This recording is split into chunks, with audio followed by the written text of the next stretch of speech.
喺澳門投資超過350億嘅綜合度假村入邊嘅最高層40樓飲茶食點心，到底消費貴唔貴呢？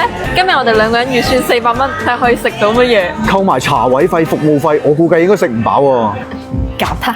唔錯唔錯，呢個勁都值一嚿水。點啊？係咪好正啊？368加1包埋茶位費 ，OK 喎，人均200蚊開頭嘅喎。點啊？得唔得？唔得可以嗌貴啲㗎。嚇！朋友請食飯，我覺得咧唔應該要求咁多啊，應該幫朋友慳錢，所以我覺得呢個套餐咧 OK 啦，我接受到啦。呢個世界真係好難得有你咁好嘅男人，你睇下個碟幾靚。OK 喎，咧骨個碟都整得咁靚。咩啊？唔係用肋骨㗎，人哋有設計係用嚟睇㗎。一方面換咗俾你，好啊，唔該。嚇！做咩收走我碟啊？唔使理佢。呢個係咩嚟㗎？前菜啊！前菜？頂咁浮誇嘅，好似仙境咁喎。頭先有儀式感㗎嘛？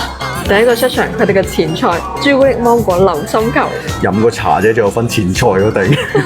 啱啱我姐姐講咧，呢個一定要一啖食落去，你咬落去嗰下咧，啲芒果汁就會爆晒出嚟。咁即係口入邊爆？哇！佢爆出嚟嘅汁咧，唔係結實白，係水水地㗎，個口感真係幾特別。潮式水晶白玉兔、魚子醬彩碟餃。呢個超級無敵好吃，佢冇因為佢嘅造型而影響佢皮薄餡靚嘅感覺。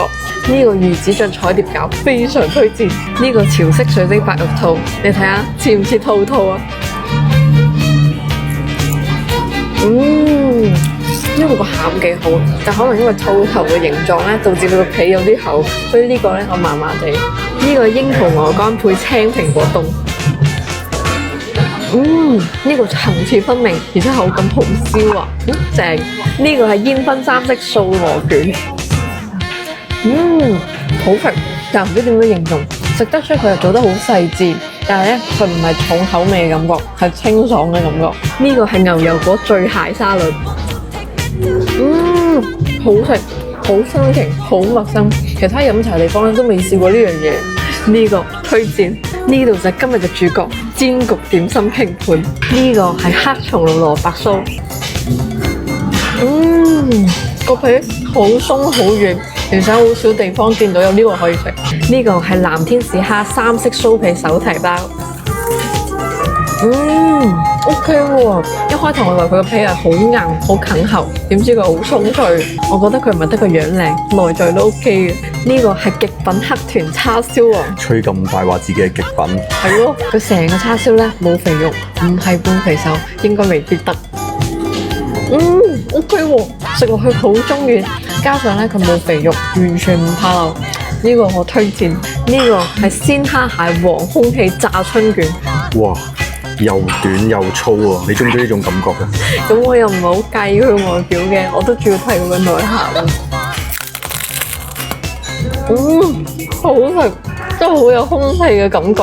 如果你係中意食炸春卷嘅人咧，呢個你一定要試，但係記得要趁熱食，因為凍咗咧個口感差好遠。呢個係風雲脆皮叉燒包，我覺得呢個名唔夠霸氣，應該叫步驚雲脆皮叉燒包。佢呢度咧全部點心都有2件，唯獨是呢一個咧要被逼同你 share。其實唔使切啦，我唔介意你一啖我一啖喎。好介意啊！我同你講，女仔咧應該隨和啲，唔好成日介意呢樣介意嗰樣，你明唔明啊？平易近人，咁樣大家先會中意你嘅。我呢世人第一次食叉燒包入邊係咁多叉燒嘅，你睇下啲叉燒幾過分，真係離晒大譜。有冇諗過食叉燒包入邊叉燒好似當飯咁食啊？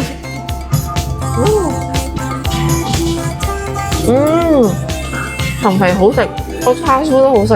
呢個叉燒包 OK。我今日咧仲諗住今日食呢啲嘢咧應該會唔夠飽，點知最後尾呢個咁嘅巨型叉燒包一嘢落去直接 KO 喎。今日消費404蚊，呢個性價比真係 OK 喎。咁嘅景色，咁嘅質素，咁嘅價錢，呢度我推薦。如果想了解更多澳門高端高性價比嘅吃喝玩樂，記得關注我，好爽啊！